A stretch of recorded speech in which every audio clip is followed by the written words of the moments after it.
السلام علیکم ورحمۃ اللہ. اذان دے دیں.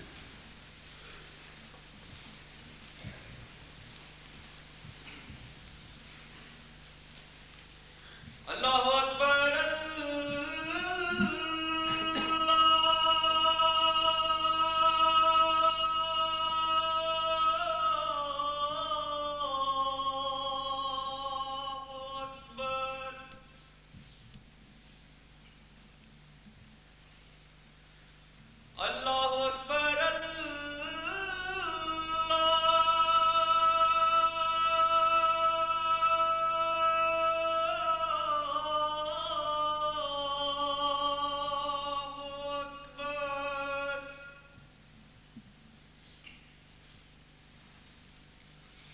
اشہد ان لا الہ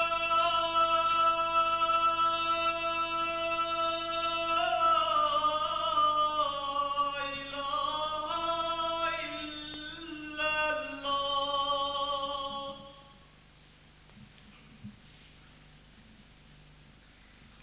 اشہد ان لا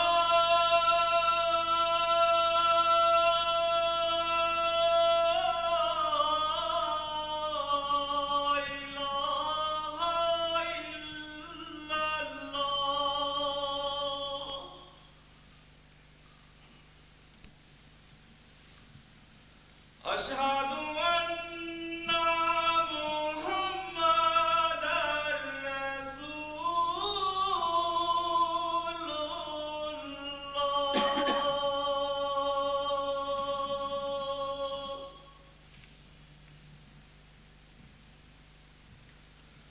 اشہد ان محمد رسول اللہ.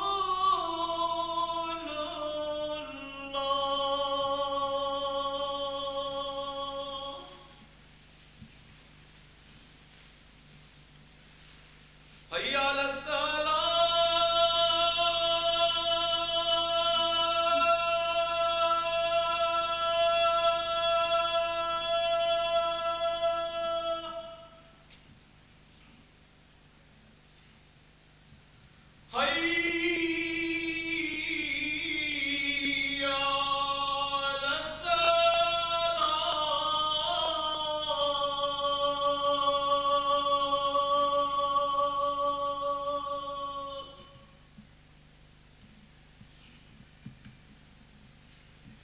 حی علی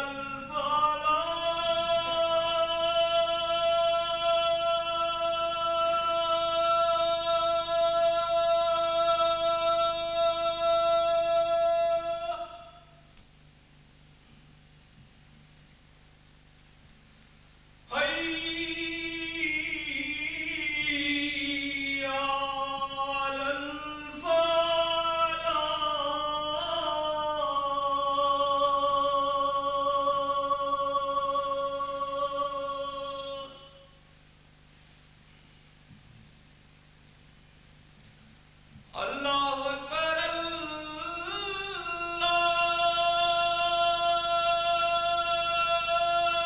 لا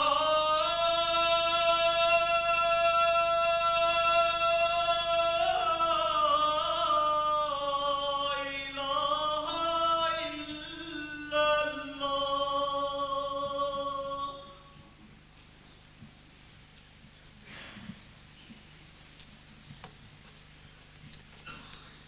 اشہد ان لا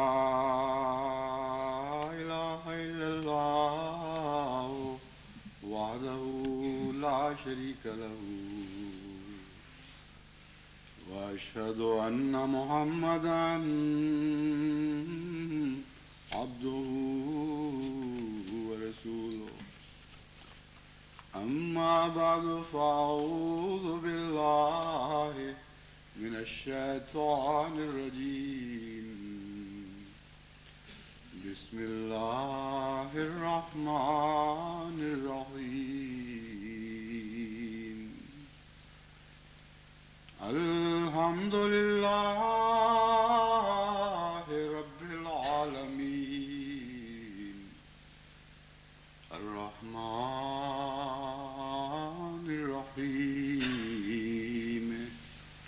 مالك يوم الدين إياك نعبد وإياك نستعين اهدنا الصراط المستقيم صراط الذين أنعمت عليهم غير المغضوب عليهم ولا الضالين.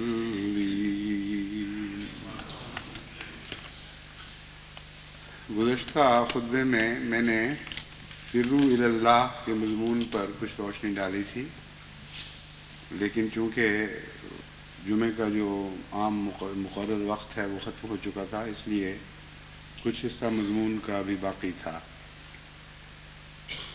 جب ہم کہتے ہیں کہ اللہ کی طرف دوڑو، یعنی فرار اختیار کرو، تو جب تک اس کا پوری طرح مفہوم سمجھ نہ آ جائے ہم کسی سمت بھی دوڑ نہیں سکتے۔ پہلی بات تو واضح ہے کہ خدا جسم نہیں ہے اور ہر سمت میں ہے، جیسا کہ فرمایا فَأَيْنَمَا تَوَلُّوا فَثَمَّ وَجْهُ اللَّهِ، جس طرف بھی تم منہ کرو گے وہیں اسی سمت میں تم خدا کو پاؤ گے۔ تو پھر دوڑنے سے کیا مراد ہے؟ جیسا کہ میں نے پچھلے خطبے میں بھی بیان کیا تھا، فرار کا لفظ کسی خطرے کے مقابل پر دوڑنے کو کہتے ہیں، محض دوڑنا مراد نہیں۔ تو خطرے کی نشاندہی سے سمت کا تعین ہوا کرتا ہے، اس لیے یہ مضمون محض ایک سطحی اور عمومی مضمون نہیں ہے کہ کسی کو کہہ دیا جائے کہ خدا کی طرف دوڑو، بلکہ یہ سمجھانا ضروری ہے کہ کس سے بھاگو، کس طرف بھاگو، اور یہ بتانا ضروری ہے کہ جب تک بھاگنے والا خطرے کی سمت معین نہیں کرتا اس کے بھاگنے کی سمت بھی معین نہیں ہو سکتی۔ عام دنیا میں جو ہم دستور دیکھتے ہیں اس پر غور کرنے سے آپ کو اس مضمون کے اور بہت سے پہلو سمجھ میں آ جائیں گے۔ ایک انسان اگر جنگلی بھینسے سے بھاگ رہا ہے تو اس کو درخت پناہ دے گا۔ وہ اگر دوڑ کر کسی قریب کے درخت پر جو چڑھ جائے، اور اگر وہ چڑھ سکتا ہو تو جنگلی بھینسا چونکہ درخت پر نہیں چڑھ سکتا، اس لیے اس کو درخت سے پناہ مل جائے گی۔ لیکن اگر وہ ریچھ سے بھاگا ہے تو درخت اس کو پناہ نہیں دے سکتا، کیونکہ ریچھ درخت پر چڑھ سکتا ہے۔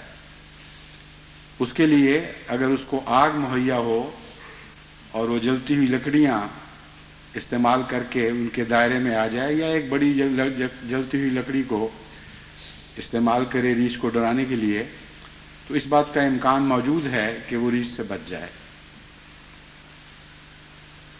خشکی کے جانوروں سے بچنے کے اور طریق ہیں، پانی کے جانوروں سے بچنے کے اور طریق ہیں۔ مگرمچھ کسی کے پیچھے ہو تو اس کو دریا سے نکل کر خشکی کی پناہ لینی پڑتی ہے۔ بعض ایسے حملے ہیں جن میں خشکی سے اتر کر دریا کی پناہ لینی پڑتی ہے۔ چنانچہ شہد کی مکھیوں کا حملہ ہو تو نہ درخت پناہ دے سکتا ہے نہ زمین پناہ دے سکتی ہے، اس کے لیے اکثر لوگوں کو دریاؤں میں چھلانگیں لگاتے دیکھا ہے، یا نہروں میں یا تالابوں میں۔ قادیان میں مجھے یاد ہے ایک دفعہ مجلس مشاورت کے بعد کسی بچے نے غلیلہ مار کے غلیلے سے شہد کا چھتا چھیڑ دیا، تو لوگ بری طرح اس سے بیچارے متاثر ہوئے، گھبرائے، بھاگے، زخمی ہوئے۔ لیکن ایک تالاب تھا وہاں بچوں کے نہانے کا، اصل جن کو پناہ ملی ہے اسی تالاب میں ملی ہے، یا پھر بند کمروں میں مل سکتی ہے۔ تو خدا تعالیٰ ہر طرف ہے، لیکن ہر خطرے سے پناہ کے لیے جس طرف منہ اٹھا کر آپ بھاگیں آپ کو پناہ نہیں مل سکتی، بلکہ خطرے کی سمت بچاؤ کی سمت معین کرتی ہے۔ وہاں بھی تو آپ خدا ہی کی پناہ میں آتے ہیں. درخت پر چڑھیں تب بھی خدا قانون قدرت جو خدا نے پیدا کیا ہے اس کے تابع اس خدا کے حکم کے ماتحت درخت آپ کو پناہ دیتا ہے. جہاں پانی کی پناہ میں آتے ہیں وہاں بھی قانون قدرت خدا کے حکم کے تابع آپ کو پناہ دیتا ہے. اسی طرح خطروں کی نشاندہی آپ کرتے چلے جائیں، ان کے مقابل پر آپ کا دماغ خود آپ کو بتاتا چلا جائے گا کہ یہاں خدا کس سمت میں ہے.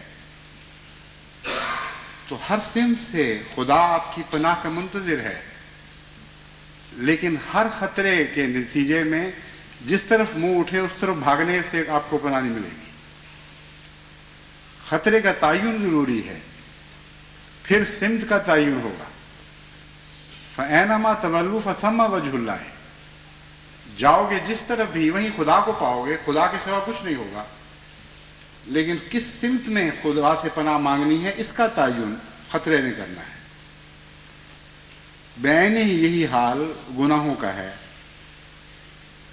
گناہوں کی تعین کے بغیر آپ کو یہ معلوم نہیں ہو سکتا کہ خدا سے کس طرح آپ نے پناہ حاصل کرنی ہے.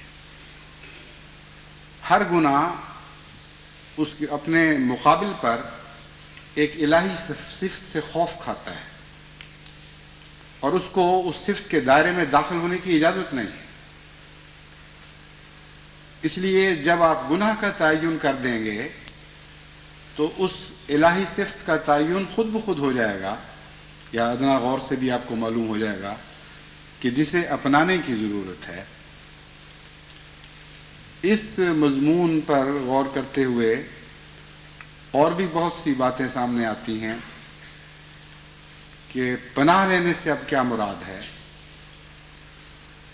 بعض صفات انسان کی ایسی ہیں جو بعض برائیوں سے پناہ دیتی ہیں مگر خدا میں وہ صفات نہیں ہیں.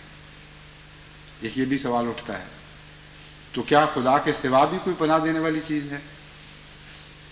پھر سوال یہ پیدا ہوتا ہے کہ اگر خدا سے پناہ ملنی ہے تو جب تک تمام گناہوں کا شعور نہ ہو انسان کو مکمل پناہ نہیں مل سکتی.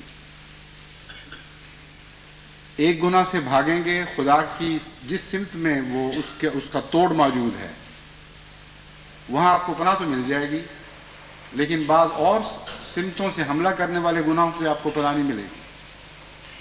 اس مضمون کو سمجھنے کے بعد آپ کو کشتی نوح کی اس عبارت کی سمجھ آ سکتی ہے جس میں حضرت اقدس مسیح موعود علیہ الصلوۃ والسلام نے بعض چھوٹے چھوٹے گناہوں کا ذکر کر کے فرمایا کہ جو ان گناہوں سے بھی توبہ نہیں کرتا وہ میری جماعت میں سے نہیں ہے. اس تعلیم کو آپ پڑھیں تو آپ کے رونگٹے کھڑے ہو جائیں گے. یوں محسوس ہوگا کہ کوئی ایک بھی انسان آج دنیا میں ایسا نہیں ہو سکتا جو یقین کے ساتھ کہہ سکے کہ میں حضرت مسیح موعود علیہ الصلوۃ والسلام کی جماعت میں سے ہوں. تو کیا مطلب ہے اس تحریر کا؟ اسے یہی مراد ہے کہ تم امن میں نہیں ہو. انبیاء جو جماعت پیدا کرتے ہیں وہ امن کی جماعت ہے، یعنی تمام گناہوں سے پوری طرح امن، تاکہ خدا تعالیٰ کی طرف سے بندے پر کوئی حرف نہ آ سکے. تو مراد یہ ہے کہ تم نے ایک حرف نہ چھوڑ دیا اپنے لیے، اس لیے کلیتاً میری جماعت میں داخل نہیں ہو سکے. کیونکہ جو جماعت میں داخل ہیں ان کے متعلق خدا کا وعدہ ہے اور اٹل وعدہ ہے، ان کو دنیا کی کوئی طاقت کسی قسم کا غضب نہیں پہنچا سکتی. وہ ہر حال میں ہمیشہ خدا کی پناہ میں رہنے والے لوگ ہیں. تو حضرت اقدس مسیح موعود علیہ الصلوۃ والسلام نے مکمل جماعت بنا کر آپ کو دکھائی ہے تعلیم کی صورت میں، کوئی رکھنا اس میں سے نہیں چھوڑا. اس لیے بعض دفعہ کم فہم لوگ اس کو عبارت کو پڑھ کے ڈرتے ہیں اور کہتے ہیں کہ یہ کیا مطلب ہے، حضرت مسیح موعود علیہ الصلوۃ والسلام کو آج ماننے والا کیا دنیا میں ایک بھی نہیں رہا؟ یقیناً ہیں، لیکن کوئی نہ کوئی سوراخ ان کے اندر ایسے انہوں نے اس عمارت میں داخل ہوتے وقت ایسے چھوڑ دیے کہ وہ دیوار جو ان کے گرد حضرت مسیح موعود علیہ الصلوۃ والسلام نے بنائی ہے وہ ہر طرف سے، ہر سمت سے ان کی حفاظت نہیں کر رہی، کیونکہ خود انہوں نے کچھ اینٹیں لگانی چھوڑ دی یا بھول گئے یا بعض جگہ خود رکھنے ڈال دیے. تو صفات الہی کی طرف دوڑنے کا مضمون ہمیں یہ بھی بتا رہا ہے کہ خدا کی پناہ میں ایک پہلو سے آنے کے باوجود بعض دوسرے پہلوؤں سے ہو سکتا ہے کہ ہم امن کی حالت میں نہ رہیں۔ چنانچہ جو شخص جھوٹ سے پرہیز نہیں کرتا وہ حق ذات سے تعلق نہیں جوڑ سکتا، اور ہر سمت سے اس پر حملے ہو سکتے ہیں، اور اس کثرت کے ساتھ وہ حملوں کا شکار ہو سکتا ہے کہ سچا آدمی جس میں بعض اور برائیاں ہوں اتنا زیادہ خطرے کی حالت میں زندگی نہیں گزارتا جتنا ایک جھوٹا آدمی زندگی گزارتا ہے۔ اسی طرح آپ دوسری صفات پر غور کرنا شروع کریں تو ہر صفت کے اوپر آپ کو معلوم ہوگا کہ اس کے نتیجے اس الہی صفت میں خصوصیت کے ساتھ ان باتوں سے پناہ دینے کی قوتیں موجود ہیں۔ اور پھر جیسا کہ میں نے پہلے بھی بیان کیا تھا، آپ کو اپنے گناہوں کے شعور کو بیدار کرنا پڑے گا۔ جب تک انسان اپنے نفس کے کمزوریوں کا شعور پیدا نہیں کرتا اور اپنے نفس کی کمزوریوں کو ایسی آنکھ سے نہیں دیکھتا جیسے شدید دشمن نفرت کی آنکھ سے کسی شخص کی کمزوریوں کو دیکھ رہا ہوتا ہے، جب تک ایک ظالم کی نظر سے انسان اپنے نفس کی کمزوریوں کو نہیں دیکھتا اس وقت تک وہ پوری طرح اپنے وجود کو کھنگال نہیں سکتا، اور وہ برائیاں جو تہ میں بیٹھی ہوئی ہیں وہ ابھر کر اس کی آنکھوں کے سامنے نہیں آ سکتی۔ آپ نے دیکھا ہوگا بعض دفعہ پانی شفاف دکھائی دیتا ہے، لیکن اس میں آپ چمچہ گھول دیں یا ویسے ہی کسی لکڑی سے اس کو ہلا دیں تو نیچے سے گدلا پن اس کا اوپر ابھر آتا ہے اور آنکھوں کے سامنے آ جاتا ہے۔ وہ لوگ جو گناہ کا شعور نہیں رکھتے ان کے اندر تہ بتہ گناہ بیٹھتے چلے جاتے ہیں، اور جو گناہ ان کی دلوں کی تہوں میں بیٹھ جاتے ہیں وہ ان کی نظر سے اوجھل ہو جاتے ہیں۔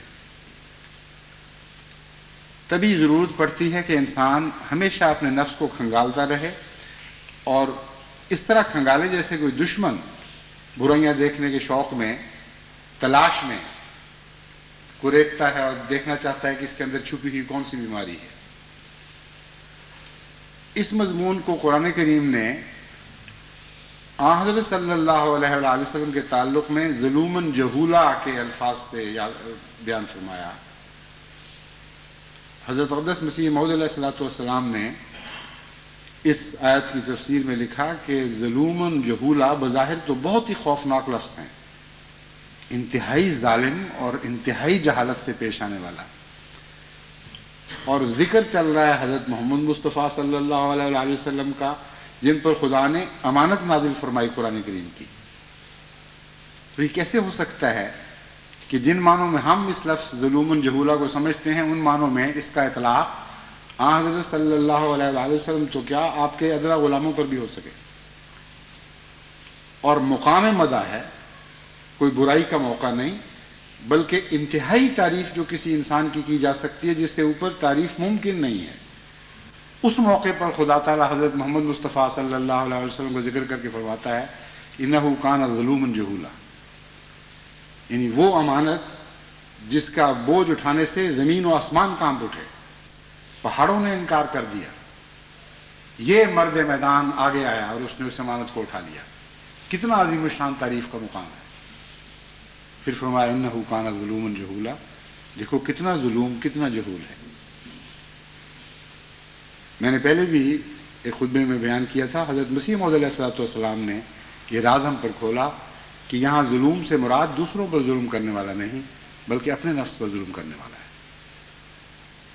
اپنے نفس کو اس طرح کھنگالنے والا، اس شدت کے ساتھ اپنے نفس سے برائیاں دور کرنے والا کہ جیسے اس کے لیے اپنے نفس، اس کے دل میں اپنے نفس کے لیے کوئی رحم کا جذبہ باقی نہیں، ہر تکلیف کے مقام پر اپنے نفس کو گھسیٹ کر لے جانے والا، ہر آرام کے بستر سے اپنے نفس کو اٹھا کر مصائب کے میدانوں کی طرف لے جانے والا شخص ظلوم کہلائے گا۔ اور جہول اس کو کہتے ہیں جو پھر عواقب سے بے خبر ہو جائے، اس کو اس بات کی کوئی پرواہ نہ رہے کہ اس کے ساتھ کیا ہوتا ہے۔ جب انسان اپنی پرواہ اس طرح چھوڑ دے اور اپنے نفس کو خدا کی خاطر ہلاکت میں ڈالتا ہے تو وہ ظلوماً جہولا کہلاتا ہے، اور پھر اللہ تعالیٰ اس کو آسمان سے مخاطب ہو کر فرماتا ہے کہ لعلک باخع نفسک، اے میرے پیارے بندے تو کیا اپنے نفس کو ہلاک کر لے گا؟ یہ وہ مضمون ہے جو آپ کو اپنے گناہوں کا شعور بخش سکتا ہے، اپنے نفس پر رحم کرنے والا نہیں بلکہ ظلم کرنے والا بننا پڑے گا۔ وہ آنکھیں جو آپ کی ہمیشہ غیر کی طرف لگی رہتی ہیں اس کی برائیاں تلاش کرنے کے لیے، کبھی اپنی طرف بھی تو ان کو لوٹائیں، کبھی ان نظروں سے اپنے نفس کو بھی تو دیکھیں، معلوم تو کریں کہ آپ کے اندر دنیا کتنے ظلم کی کھچڑیاں پک رہی ہیں، کتنا نیتوں کا فتور ہے، کتنا فساد ہے جگہ جگہ، اور کتنے پردوں کے پیچھے چھپ چکا ہے۔ جس طرح گھر کی دیر سے صفائی نہ ہو تو گند کونوں کتروں میں چھپتا چلا جاتا ہے۔ کوئی نیا آدمی جب اس گھر میں آتا ہے، خصوصاً عورتیں جب صفائی کرتی ہیں تو ہزار کوسنے دیتی ہیں پرانے مالکوں کو اور پرانے رہنے والوں کو، بڑے گندے لوگ تھے، دیکھو باورچی خانہ کا یہ حال ہے، جو گند ہوتا تھا فلاں کونے میں چھپا دیا کرتی تھی۔ یہ کوئی عورتیں تھیں، کوئی انسان تھے؟ بڑی مصیبت پڑی آج صفائی کی۔ نوکر بدلیں تو وہ بھی یہی کام کرتا ہے، پچھلے نوکروں کو گالیاں دیتا ہے کہ دیکھو ان کو صفائی نہیں کرنی آتی تھی۔ اور حال یہ ہے کہ ہم میں سے ہر ایک اپنے نفس کے گند چھپاتا چلا جاتا ہے، زندگی بھر چھپاتا چلا جاتا ہے۔ غیر کی آنکھ سے چھپانا شروع کرتا ہے، پھر اپنی آنکھ سے چھپانے لگتا ہے۔ اس لیے یہ خوب یاد رکھیں کہ وہ شخص جو غیروں کی آنکھ سے اپنے نفس کو چھپاتا ہے، اپنے برائیوں کو چھپاتا ہے، وہ لازماً اس بات میں مبتلا ہو جاتا ہے کہ پھر اپنی آنکھ سے اپنے بیماریوں کو چھپانے لگے، اور جب اپنی نظر سے بیماریاں اوجھل ہو گئی تو پھر آپ کو کیا پتہ چلے گا کہ کس سمت سے کس سمت میں بھاگنا ہے۔ نہ خطرے کی سمت معین، نہ پناہ کی سمت معین۔ جب پتہ ہی نہ ہو کہ خطرہ خشکی سے ہے یا پانی سے ہے تو کس طرح بھاگیں گے آپ؟ خدا پھر بھی ہر سمت ہوگا، خدا کی امن کی باہیں پھر بھی آپ کے لیے کھلی اور منتظر ہوں گی، لیکن آپ حرکت نہیں کر سکیں گے کیونکہ آپ کو کچھ پتہ نہیں کہ اس وقت میرا امن خدا کی کس سمت میں واقع ہے۔ اس پہلو سے میں نے جب صفات کا برائیوں کے مقابل پر خدا کی امن دینے والی صفات کا جائزہ لیا تو یہ تو ایک بہت ہی وسیع مضمون بن جاتا ہے۔ اتنا وسیع ہے کہ در حقیقت سینکڑوں خطبات میں بھی اس مضمون کا حق ادا نہیں ہو سکتا۔ چند مثالیں دی جا سکتی ہیں اور ان مثالوں کے ذریعے آپ کو متوجہ کیا جا سکتا ہے کہ ان باتوں پر غور کرتے رہیں، اور جب اپنے نفس کو ٹٹولیں تو پھر اپنی پناہ گاہوں کی بھی تلاش شروع کریں۔ دوسرا سوال میں نے یہ اٹھایا تھا کہ بعض صفات خدا تعالیٰ کی صفات ہیں ہی نہیں، اور اس کے باوجود انسان بعض برائیوں سے ان صفات کی پناہ میں آتا ہے، تو کیا غیر اللہ کے سوا بھی کوئی پناہ ممکن ہے؟ مثلا ایک انسان کی صفت ہے قناعت، جو قناعت کرتا ہے اس کو ہم قانے کہتے ہیں، اور خدا تعالیٰ کی کوئی صفت قناعت نہیں ہے، کوئی خدا کو آپ قانے نہیں کہہ سکتے، لیکن آپ جانتے ہیں کہ قناعت آپ کو بہت سی برائیوں اور بدیوں سے بچاتی ہے۔ اس مضمون کے ذکر سے پہلے میں قناعت کا تعلق جن بدیوں سے ہے اس کے اوپر کچھ ذکر کرتا ہوں، پھر بتاتا ہوں کہ خدا کی کس صفت سے قناعت کا تعلق ہے اور کیوں ہے۔ در حقیقت قناعت بھی خدا تعالیٰ کی بعض صفات کے تابع ہے، اور جب خدا کے متعلق آپ قناعت کا مضمون بیان کرنا چاہتے ہیں تو اللہ تعالیٰ نے جو طریق ہمیں سکھایا ہے اس کی روح سے بعض اور صفات ہیں جو سرسری نظر سے قناعت کا مضمون اپنے اندر رکھتی ہوئی معلوم نہیں ہوتی، مگر در حقیقت کوئی انسانی صفت بھی ایسی نہیں جو کسی خدائی صفت کے تابع نہ ہو، یا براہ راست وہ اللہ تعالیٰ کی صفت ہوگی یا خدا تعالیٰ کی کسی صفت کے تابع ہوگی۔ ہمارے معاشرے میں جو عام بیماریاں ہیں ان میں سے بہت سی ایسی خطرناک بیماریاں ہیں جن کا قناعت کے فقدان سے تعلق ہے۔ صبر اور قناعت یہ دو صفات ایسی ہیں جن کا آپس میں ایک جوڑ ہے۔ اس کے اوپر کچھ میں بیان کروں گا، پھر خدا تعالیٰ کی اس صفت کے ساتھ اس کا تعلق ثابت دکھاؤں گا آپ کو، جس کا میں نے ابھی ذکر کیا ہے۔ ایک انسان کو اپنے گرد و پیش ماحول میں چیزیں دیکھتے ہوئے، اچھی اچھی چیزیں، مختلف لوگوں کو ان سے استفادہ کرتے ہوئے دیکھتے ہوئے بہت سی دل میں امنگیں پیدا ہوتی ہوئی دکھائی معلوم ہوتی ہیں، بہت سے اس کے جذبے جاگتے ہوئے دکھائی دیتے ہیں۔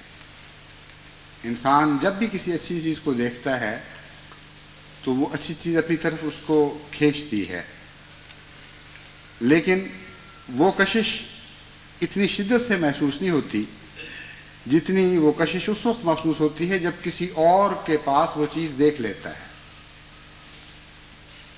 یعنی رقابت کا جذبہ اس حسن کی کشش کو 2 چند بلکہ بعض دفعہ 10 چند 100 چند بھی کر دیا کرتا ہے۔ تو ہر اچھی چیز کی طرف مائل ہونا یہ فطری تقاضا ہے، انسان چاہتا ہے کہ میں اس کی طرف، وہ میری طرف آئے، میں اس کی طرف جاؤں، ہر اچھی چیز میرے قبضہ قدرت میں آ جائے، میں اسے حاصل کر لوں۔ اور جب وہ دیکھتا ہے کہ اس کے ساتھیوں کے پاس وہ چیز ہے تو پھر اگر وہ ساتھی غیر ہوں تو اور زیادہ شدت کے ساتھ اس کی کمی کا احساس ہونے لگتا ہے، اگر اپنے ہوں تو اس شدت میں کسی حد تک کمی آ جاتی ہے۔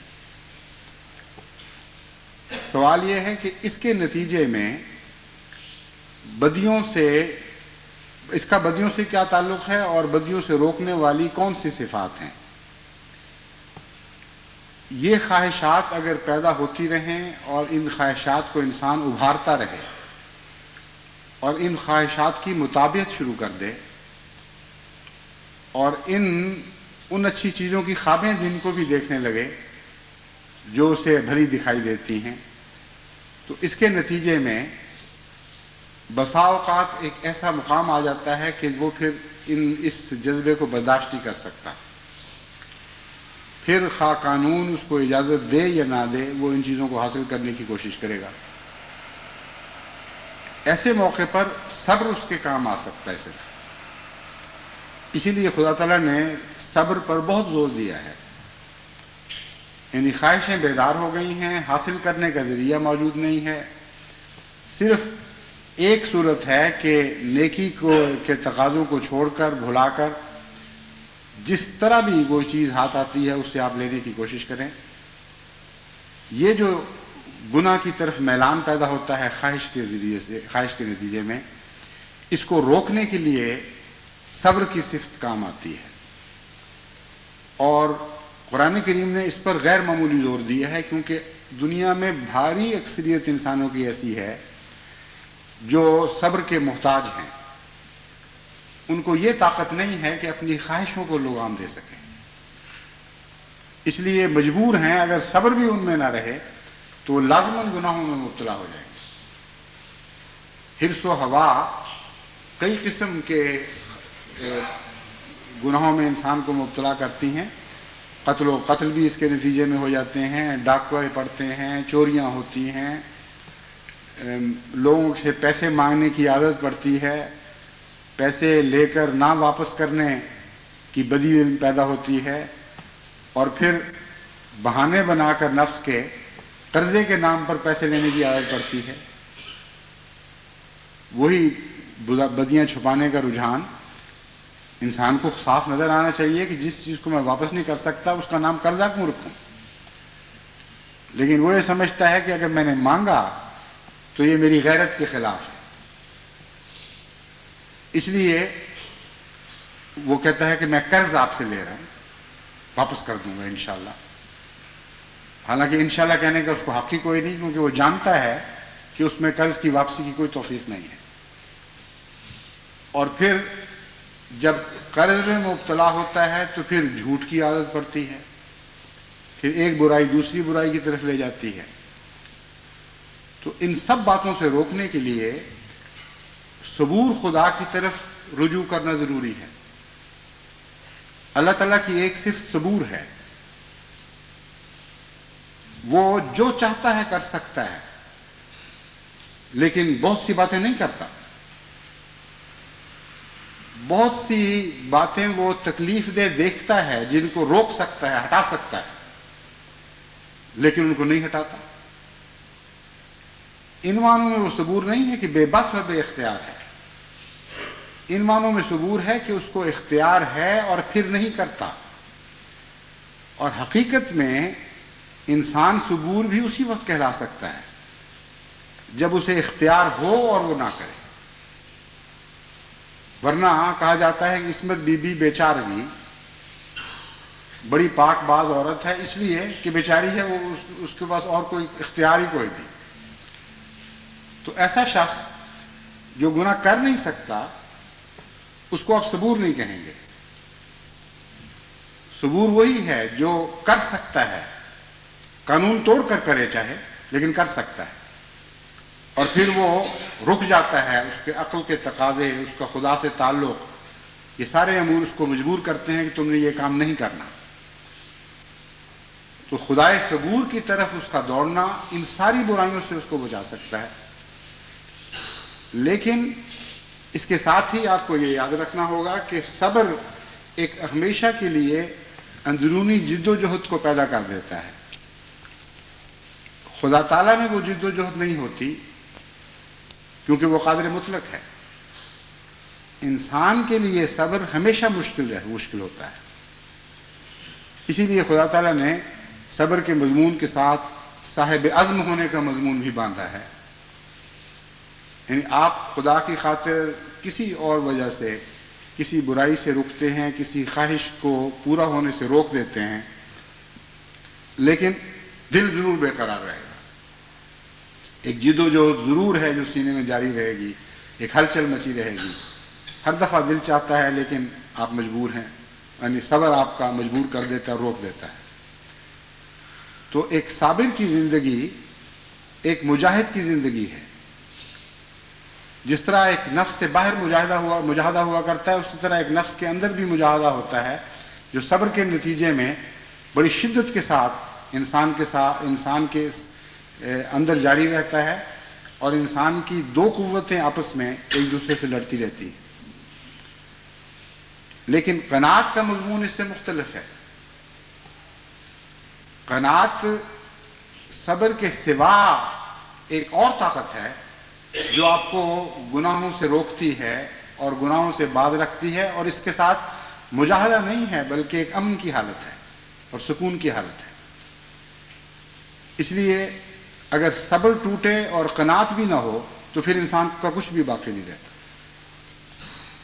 قناعت کہتے ہیں اپنی خواہشات کو اس طرح لگام دینا کہ ان کو چھوٹا کرتے چلے جانا، ان کو کم کرتے چلے جانا، یہاں تک کہ آپ کی خواہشات میں کوئی شدت نہ رہے، کوئی جان اور کوئی قوت نہ رہے۔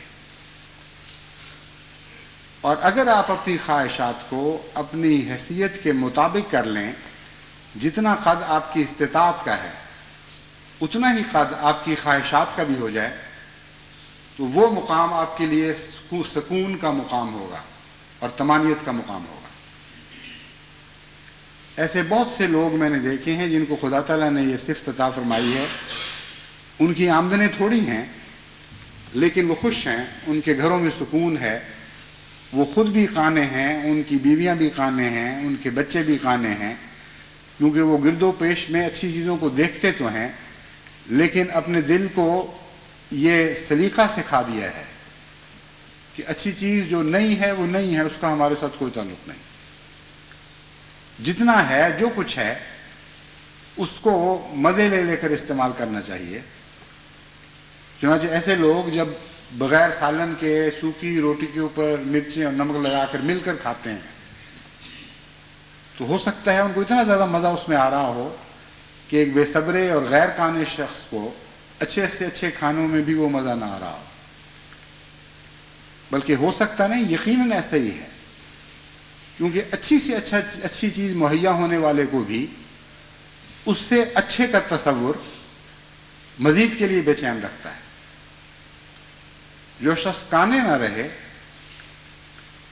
اگر وہ صابر بھی ہو تب بھی اس کی جو حیثیت اور توفیق ہے اس کی حدوں سے باہر اس کی امنگیں چھلانگ لگا رہی ہوتی ہیں اور اس کی آرزوئیں اتنا اونچا اڑ رہی ہوتی ہیں کہ وہ اس کی توفیق کی حد سے باہر ہوتی ہیں۔ اس لیے اس کے دل کی بے چینی ایک لازمہ ہے، ایسی چیز ہے جس کو وہ دور نہیں کر سکتا۔ چنانچہ قناعت ایک عجیب صفت ہے، اور یہ صفت خدا تعالیٰ کی صفت غنا سے تعلق رکھتی ہے۔ خدا تعالیٰ قانے نہیں ہے کیونکہ خدا کو تو ہر چیز میسر ہے، مگر وہ غنی ہے، اور غنی ان معنوں میں ہے کہ جو چیز اس کی ہے وہ اس کو نہیں دی جا رہی، لیکن وہ اس کی تکلیف محسوس نہیں کرتا، اسے مستغنی ہو جاتا ہے۔ قرآن کریم فرماتا ہے وَمَنْ جَاهَدَ فَإِنَّمَا يُجَاهِدُ لِنَفْسِهِ إِنَّ اللَّهَ لَغَنِيٌّ عَنِ الْعَالَمِينَ۔ پھر العنکبوت آیت 7، پھر فرمایا وَقَالَ مُوسَىٰ إِن تَكْفُرُوا أَنْتُمْ وَمَنْ فِي الْأَرْضِ جَمِيعًا فَإِنَّ اللَّهَ لَغَنِيٌّ حَمِيدٌ۔ ابراہیم آیت 9، کہ جو شخص بھی ایک مجاہدہ کرتا ہے وہ اپنے نفس ہی کے لیے مجاہدہ کرتا ہے۔ ان اللہ لغنی عن العالمین، خدا تعالیٰ تمام جہانوں سے مستغنی ہے۔ یہاں غنی بمعنی مستغنی کے ہے کہ تم اگر کوئی کوشش کرتے ہو، کوئی نیکی کرتے ہو تو اس کا خدا تعالیٰ کو کوئی فائدہ نہیں ہے، لازماً اس کا فائدہ تمہیں پہنچ رہا ہے۔ اس لیے کبھی بھی اپنی نیکی کے نتیجے میں خدا کے مقابل پر اپنا کوئی مقام اور مرتبہ نہ سمجھنے لگ جانا۔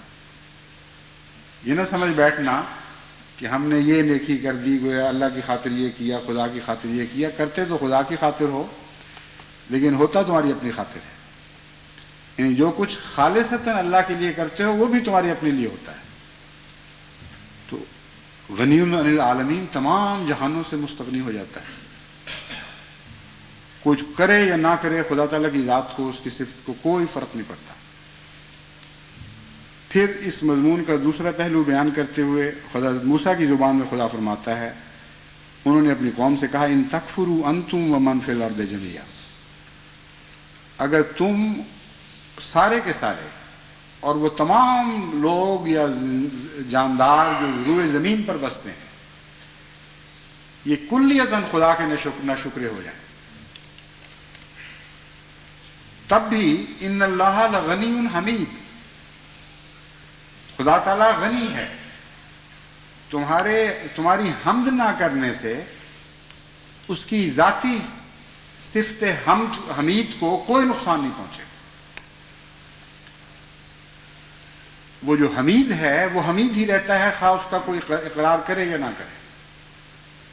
اور بعض دفعہ انسان کو بھی ایسا تجربہ ہوتا ہے، یعنی غنا اور حمد جب دونوں اکٹھے ہو جاتے ہیں تو ایک عجیب نیا مضمون اس سے پیدا ہو جاتا ہے۔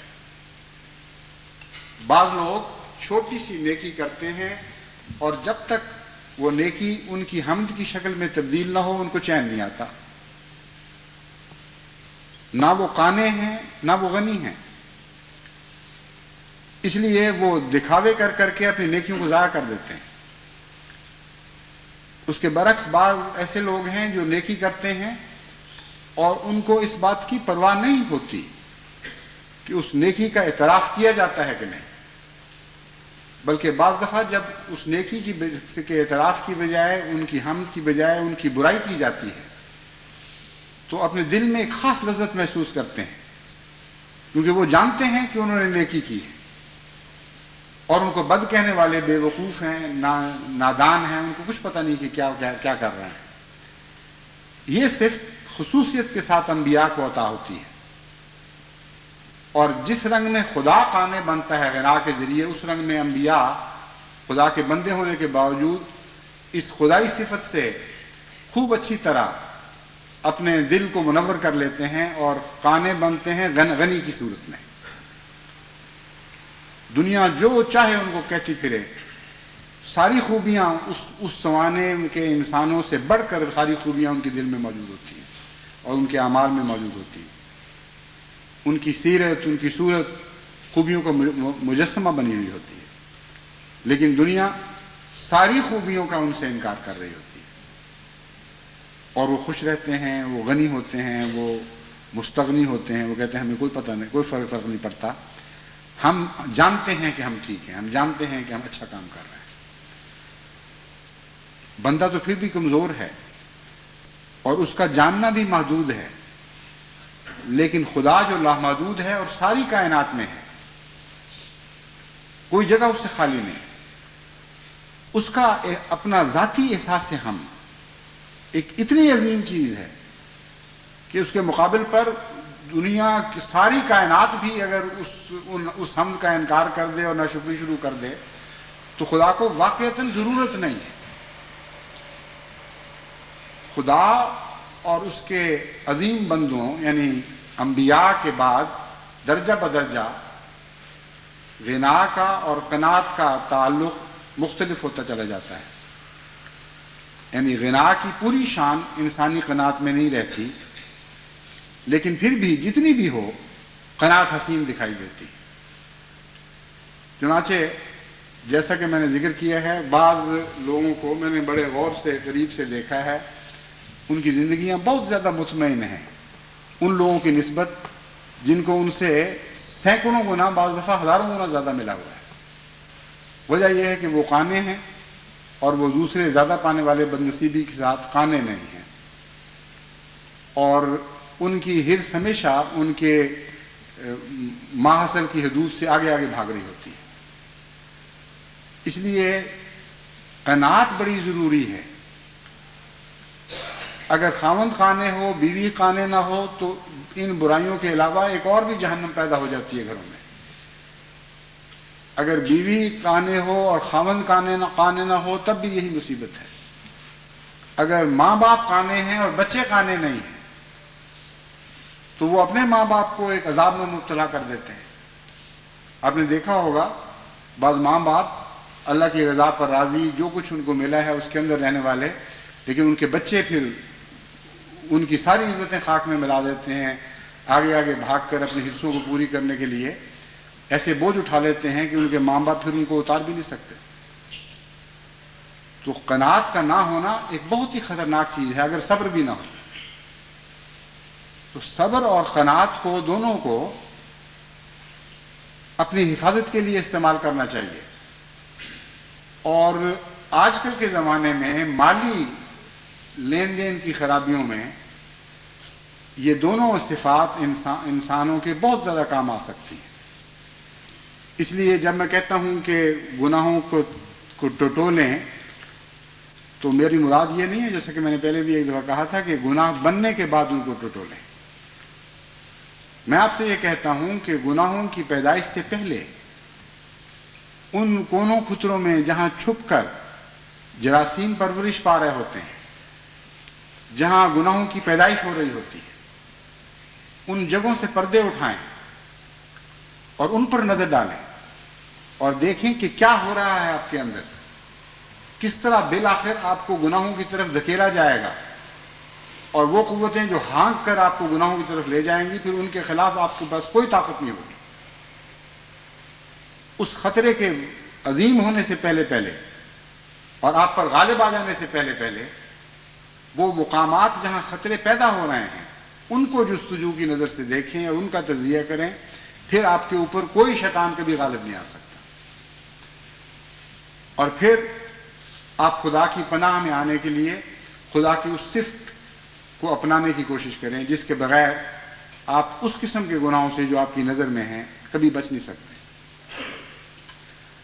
تو ایک پہلو فرو اللہ کا یہ ہوا کہ ہم اپنے خطروں کی نشاندہی کریں، اس کے مد مقابل خدا تعالیٰ کی جو صفت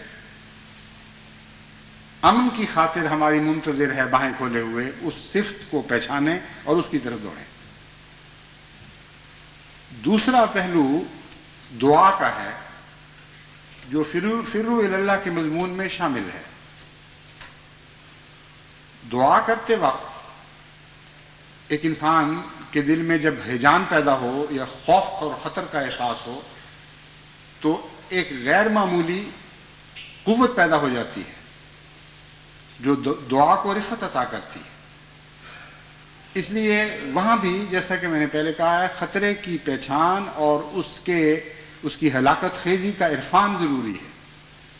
جتنا زیادہ آپ کو خطرے کی پہچان ہوگی اور اس کے ہلاکت خیزی سے آپ واقف ہوں گے کہ اس طرح یہ نقصان پہنچا سکتی ہے چیز، اتنا ہی زیادہ آپ کے اندر دعا کا میلان پیدا ہوگا اور آپ کے دعا میں اٹھنے کی طاقت آئے گی. ورنہ ہر انسان عمومی طور پر تو موٹے موٹے اپنے گناہوں سے واقف ہوا کرتا ہے، اپنی بدیوں سے بالعموم ظاہری شکل میں تو انسان واقف ہوا کرتا ہے، لیکن ان واقف ہونے کے باوجود ہیجان نہیں پیدا ہوتا. اور دعا کے ساتھ مستر ہونا ضروری ہے، کیونکہ مستر کے متعلق خدا نے وعدہ کیا ہے کہ میں مستر کی دعا ضرور قبول کرتا ہوں. تو اس کا بھی پھر گناہ کے عرفان سے تعلق ہوا. جتنا زیادہ آپ اپنے گناہ کی ہلاک کرنے کی طاقتوں سے واقف ہوں گے اتنا زیادہ آپ کے اندر بے چینی پیدا ہوگی. ایک انسان کو نزلہ بھی ہوتا ہے، اتنا بے چین نہیں ہوا کرتا اس سے، لیکن کینسر بھی ہوتا ہے، اس سے کتنا بے چین ہو جاتا ہے. خواہ نزلہ زیادہ تکلیف دہ ہو اور کینسر سے بظاہر کوئی تکلیف نہ ہو رہی، لیکن چونکہ علم ہے کہ کینسر کس طرح ہلاک کیا کرتا ہے اور چونکہ علم ہے کہ نزلہ تکلیف دینے کے بعد پھر اس نے آپ ہی آپ رخصت ہو جائے گا اور ہمیں چھوڑ جائے گا، اس لیے ایک نے ہیجان پیدا کر دیا اور ایک نے ہیجان پیدا نہیں کیا. تو بہت سے گناہ ایسے ہیں جن کے متعلق انسان کو یہ معلوم نہیں ہوتا کہ کتنا مہلک گناہ ہے. جھوٹ ان میں سے ایک ہے، تمام گناہوں سے بڑھ کر مہلک ہے.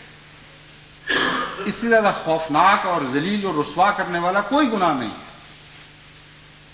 شرک کا دوسرا نام جھوٹ ہے، تمام بدیوں تمام گناہوں کی ماں ہے، اور سب سے کم اس کی ہلاکت خیزی کا احساس انسان کو ہے. تو حق کی پناہ میں کیسے آئیں گے اگر جھوٹ کا خوف دل میں پیدا نہیں ہوا؟ اور سچائی کے لیے دعا مانگتے ہوئے آپ کے دل میں کیسے ہیجان پیدا ہوگا، کیسے آہ و بقا کی طرف طبیعت مائل ہوگی، کیسے دل مستر بنے گا اگر آپ کو پتہ ہی نہیں کہ جھوٹ کیا کیا کچھ کر سکتا ہے اور کیا کچھ کرتا ہے انسانوں کے ساتھ. تو پھر دوسرا پہلو ہے دعا کا، اس کے لیے بھی گناہوں کی ہلاکت کی پہچان اور اس پر غور کرنا ضروری ہے. گرد و پیش پر نگاہ کریں، قوموں کی تاریخ پر نظر ڈالیں، نیکی اور بدی کی جنگ جو ہمیشہ سے ہوتی چلی آ رہی ہے اس کا تجزیہ کریں، اور جھوٹ بولتے وقت دل سے جو آواز اٹھی ہے اس کو غور سے دیکھیں. آپ کو ہمیشہ معلوم ہوگا کہ جھوٹ بولتے وقت دو آوازیں تھیں. بعض دفعہ انسان آہستہ آہستہ دوسری آواز سننے سے معروم ہو جایا کرتا ہے، لیکن میں امید رکھتا ہوں اللہ تعالیٰ سے کہ احمدیوں میں سے بھاری اکثریت اس مقام تک نہیں پہنچی ہوگی. لیکن جھوٹ بولنے کے وقت ہمیشہ دو آوازیں اٹھتی ہیں، ایک آواز توحید کی ہوتی ہے اور ایک شرک کی ہوتی ہے. توحید کی آواز یہ بتاتی ہے کہ اگر تم نے جھوٹ نہ بولا تو یہ خطرہ موجود ہے، ہم تمہیں متنبہ کرتے ہیں، لیکن یہ خطرہ تم نے کمایا ہے، تمہاری کسی برائی کی وجہ سے، کسی کمزوری کی وجہ سے پیدا ہوا ہے. اس لیے اگر تم اس خطرے سے بچنا چاہتے ہو تو اب ایک ہی رستہ ہے، خدا کی خاطر سچ بولو اور حق کی پناہ میں آ جاؤ، اور آئندہ پھر اس خطرے سے احتیاط کرو. ایک یہ آواز ہے جو اس تفصیل سے بہت سے دلوں میں نہیں اٹھتی ہوگی، لیکن ہر دل میں اس رنگ میں اس کا ایک نقش ضرور جمتا ہے. اگر انسان غور کرے اور اپنے دل کا تجزیہ کرے تو اس آواز کے اندر جو باتیں میں نے بیان کی ان سب باتوں کو سمجھ سکتا ہے.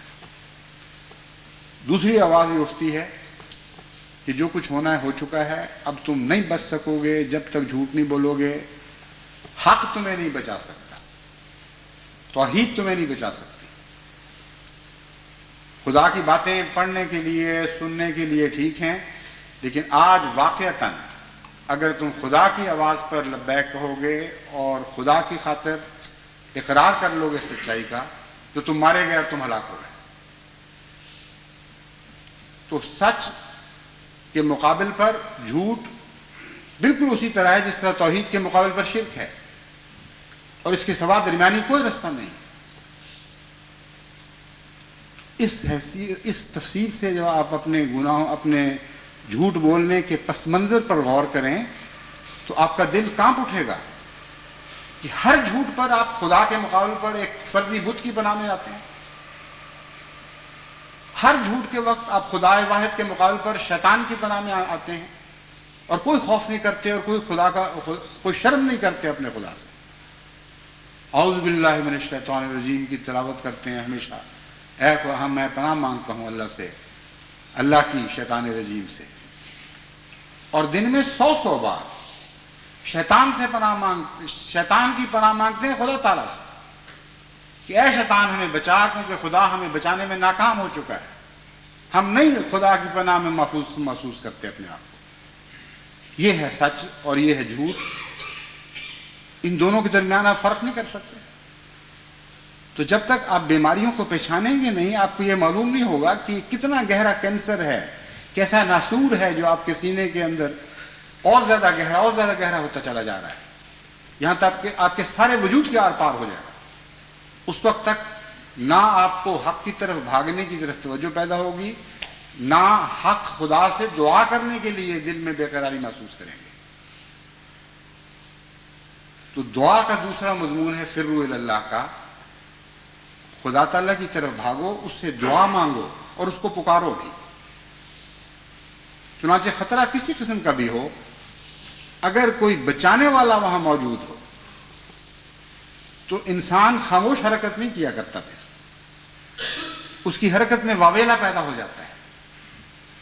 اگر اس کے پاس اس کے ساتھی کھڑے ہیں، قریب بھی کہیں موجود ہیں، جن کے پاس بندوقیں بھی ہیں، جن کے پاس اور ہتھیار موجود ہیں، تو جانور خواہ آسمان سے حملہ کر رہا ہو، خواہ زمین سے، خواہ پانی سے نکل کر اس پہ حملہ آور ہو، وہ دوڑے گا ضرور اس سے، امن کی جس جگہ کو امن کے مقام سمجھتا ہے، لیکن ساتھ آوازیں بھی دے گا اور پکارے گا بھی کہ اے میرے ساتھیو، اے میرے دوستو، مجھے بچاؤ۔ بعض دفعہ تو بچہ چونکہ فطرت کے قریب ہے اور سچائی کے قریب تر ہے، اس کے اندر سے بے ساختہ یہ دونوں باتیں پیدا ہوتی ہیں، یہاں تک کہ اس کی ماں اس آواز کو نہ بھی سن رہی ہو، کوسوں دور بھی ہو، تو اس کے ذہن میں سب سے زیادہ خیال اس وجود کا آتا ہے جو ہر قیمت پر اپنی جان کو خطرے میں ڈال کر بھی اس کو بچا سکے گی۔ تو اس کے دل سے ماں ماں کی آوازیں بلند ہوتی ہیں اور وہ چیخیں مارتا ہے کہ اے میری ماں۔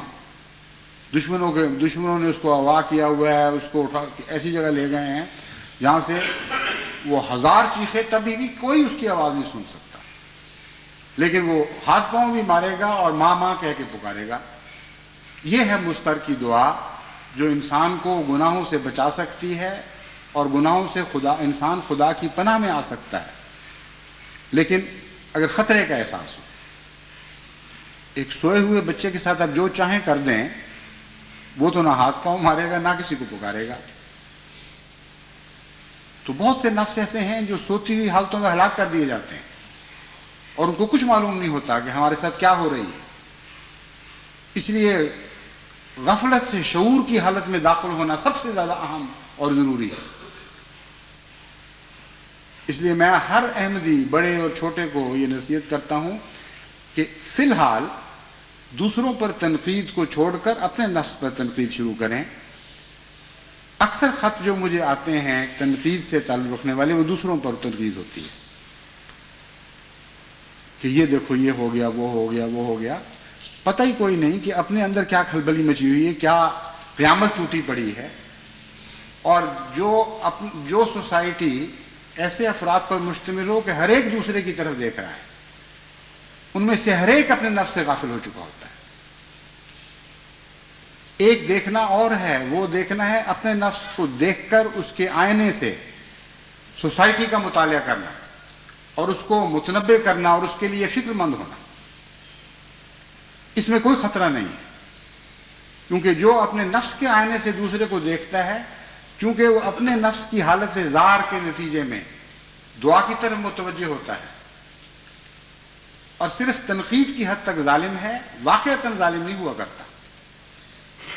بالکل اسی طرح یہ آئینہ اسے سوسائٹی دکھاتا ہے، وہ سوسائٹی کو سچائی کی آنکھ سے دیکھتا ضرور ہے، اس کی کمزوریوں سے واقف ہوتا ہے، ان کو دور کرنے کی کوشش کرتا ہے، لیکن اسی طرح جس طرح اپنے نفس کی برائیوں کو دور کرنے کی کوشش کرتا ہے، لوگوں کے سامنے اچھال کر نہیں بلکہ گہرے درد کے ساتھ اپنے خدا کے حضور رکھ کر گریہ اوزاری کے ذریعے، اپنے نفس کو ملامت کے ذریعے، اپنے نفس کو نصیحت کے ذریعے، نہ کہ اس لیے کہ وہ نفس دنیا میں بدنام ہو۔ تبھی حضرت صلی اللہ علیہ وآلہ وسلم نے ہمیں یہ گر بتایا کہ مومن دوسرے مومن کا آئینہ ہوتا ہے۔ یہاں وہ ناقد مراد ہے جو اپنے نفس کے آئینے میں کسی اپنے بھائی کی برائیاں اس طرح دیکھتا ہے کہ خود صاحب تجربہ ہو جاتا ہے، وہ دیکھتا ہے کہ کیا کیا میرے نفس پر گزرتی رہی، کیا گزر رہی ہے، اسی قسم کے حالات میرے بھائیوں پر بھی گزر رہے ہیں، میں ان کی مدد کروں جس طرح میں نے اپنے نفس کے تجارب سے سیکھا ہے۔ یہ تنقید مہلک نہیں ہے بلکہ نہایت ہی ضروری ایک تعمیری تنقید ہے، لیکن اس کے بعض قوانین ہیں، ان کے تابع چلنا ہوتا ہے۔ لیکن بالعموم سوسائٹی میں جو تنقید ہے وہ میں نے جیسا کہ بیان کیا ہے اپنے نفس سے غافل کر دیتی ہے انسان کو۔ بس وہ سوسائٹی جس کا ہر شخص، جس کا ہر فرد اپنے نفس سے غافل ہو چکا ہے، اس کا نگران، اس کا محافظ کوئی بھی نہیں رہا کرتا۔ بس اپنے نفسوں کی طرف متوجہ کریں اور اپنے نفس میں ڈوب کر جو تربیت کے گر سیکھیں ان کو اپنے بھائیوں کے لیے استعمال کریں اور ہمیشہ اللہ تعالیٰ سے پناہ مانگتے رہیں اور شیطان رجیم سے دور بھاگنے کی عارفانہ کوشش کریں، نہ کہ محض زبان سے اعوذ باللہ من الشیطان الرجیم کا ورد کریں اور اعمال کی روح سے خدا سے دوڑ کر شیطان کی پناہ ڈھونڈ رہے ہیں۔ اللہ ہمیں اس ہلاکت سے بچائے۔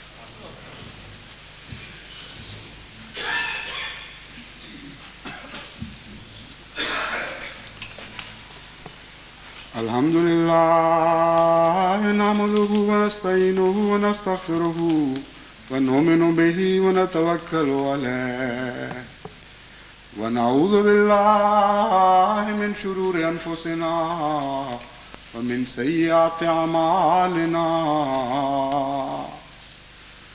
ونعوذ بالله من شرور أنفسنا ومن سيئات أعمالنا من يهده الله فلا مضل له ومن يضلله فلا هادي له ونشهد أن لا إله إلا الله وحده لا شريك له ونشهد أن محمدا عبده ورسوله عباد الله رحمكم الله إن الله يأمر بالعدل والإحسان وإيتاء ذي القربى وينهى عن الفحشاء والمنكر والبغي يعظكم لعلكم تذكرون اذكروا الله يذكركم وادعوه يستجب لكم ولذكر الله أكبر